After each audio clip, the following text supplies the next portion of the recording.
is the Wake Forest offensive line drill tape for spring of 2005. This is this first drill is a scoop drill, a cut drill. It's a backside drill for backside linemen on the backside of our full flow plays like speed option or outside zone. I set the boards up 4 yards apart. I put the bags between the boards, so the bags are 2 yards of width from the offensive lineman. The cones I set up a yard off the end of the board, and I want the bags placed between the cones. So I put the cones up there so the bag holder knows how deep I want the bag.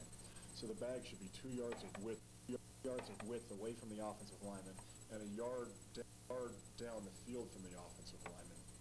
The offensive lineman gets set with his hand right on the end of the board and with his foot right next to the board. Want that first step to be across the board lateral. You could open the toe a little bit at about 45 degrees. Want the second step to be a downfield step, gaining ground. It's got to gain some width, but gain some ground down the field. That's the key to the second step. Is we got to go get the defensive lineman on his side of the football, or if we try to just do it on our side, we won't get a good collision. You need to get a good collision on that far thigh, and then sometimes you'll even see a third step by some guys to cover the ground.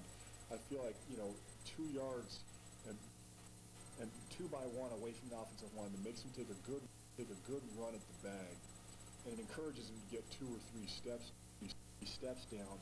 That way, on game day, hopefully I can get 2 steps. Sometimes what I don't want to see is one step and throw, because that won't get it done on game day. Stance-wise, I like a neutral stance all the time, and when we do this drill, I tell them the highest part of this movement should be a stance. That the back should never raise up. You should have a flat back the entire time, and if anything, your pad should go down as you go to that bag. There's no reason to stand up. It's just a waste of time. So it's a fairly quick movement. One lateral step, and then cover the ground with the second step, and then throw that right shoulder to that far thigh board, far knee to get that defensive lineman cut. If I get more advanced with this, I'll even have the guys after they cut roll back into the bag towards the bag to try to finish off a guy that might not be completely cut to the ground. And this is something we'll do every day. This is something I feel like's real important if you're going to be a good running football team. And this is something we're allowed to do.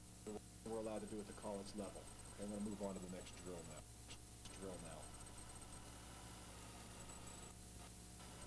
This next.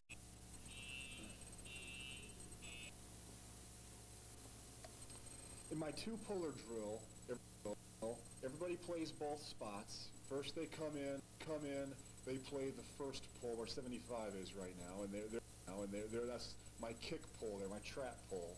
Then they rotate to the second spot, which is the lead pull, the read pull, where they lead up on the linebacker and read the first puller. And then after you do the lead pull, you play the linebacker spot where you just stand over the cone. On the trap pull, I like to use a hinge step to start, where they're kicking off their outside foot, driving themselves back. Drive their right foot back at a 45-degree angle to get some depth to clear the center, and to get some width to close up space towards the target. Run right at the man you're kicking out.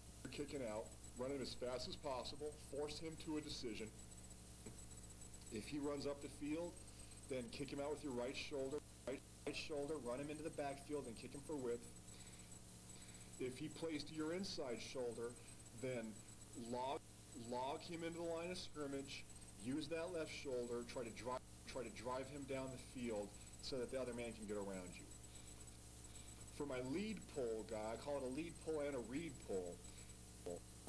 in that I want them to think they're going to lead up on the linebacker. I tell them to pull deeper than the first puller and think lead up. So they hinge with their first step, and then they also cross over with that second step, trying to get even a little bit more depth than the first puller. That way, if the first puller gets wrong-armed, they can naturally bounce their pull and get around them. But they have to be thinking I'm going to lead up.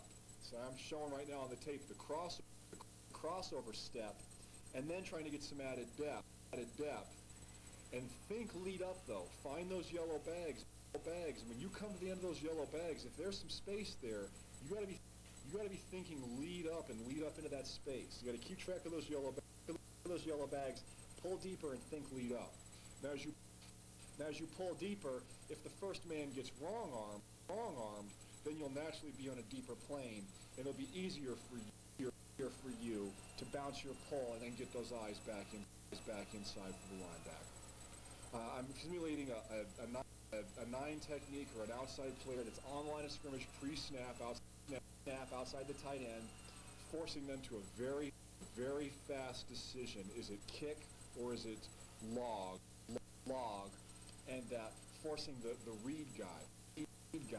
Now I'm going to back up. I'm going to back off the line.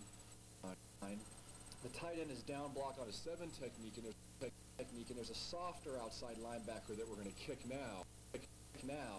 And so now the pull takes a couple more steps. The read takes a little bit longer. So I give them both. I give them the real quick read on the trap pull with the quick lead up or the quick bounce, and then I give them a little bit longer, a little bit slower pull, whether it's trap or log, where they're both having to lead up a little bit. And now it's a little later decision as to how to get to that inside linebacker, whether I lead up or bounce. The number one thing I'm looking for here out of the first puller is a good step that gains depth and width and speed to contact. I want him to get on that trap pull right away.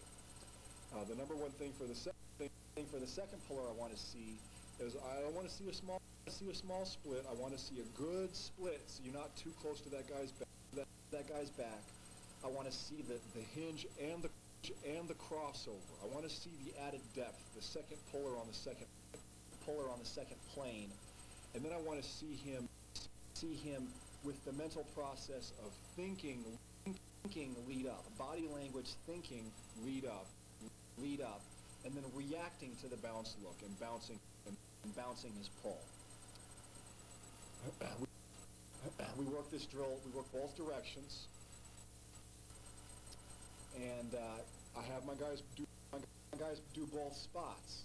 For the guard, they have to do the trap pull on counter tray, but the guard also has to do the lead pull if we're running power off tackle, and the fullback is my trapper. So the fullback can do the kick out block, and the guard has to be able to do that lead pull and read the fullback's block also. So if I'm talking to a tackle on counter tray or talking to a guard on power, I'm saying the same things. Pull deeper, think lead up. If we incorporate the running back into this drill, which we do quite often, if he's practicing his counter tray footwork, he'll stand in the middle of the yellow bag, and he'll practice his counter tray footwork, treating it like a backside guard and a backside tackle pulling. If he wants to practice power, he'll stand behind the trap pull guy. He'll treat him like he's the center. That way, that next man, the lead pull, is like the backside guard, and he'll practice his power footwork. So it's a drill I like to have the backs at also. We do not have the backs at the drill for this day. I'm going to move on to the next drill now. This next drill is a pass protection drill. The first thing I want to coach is the punch. I talk about the feet being staggered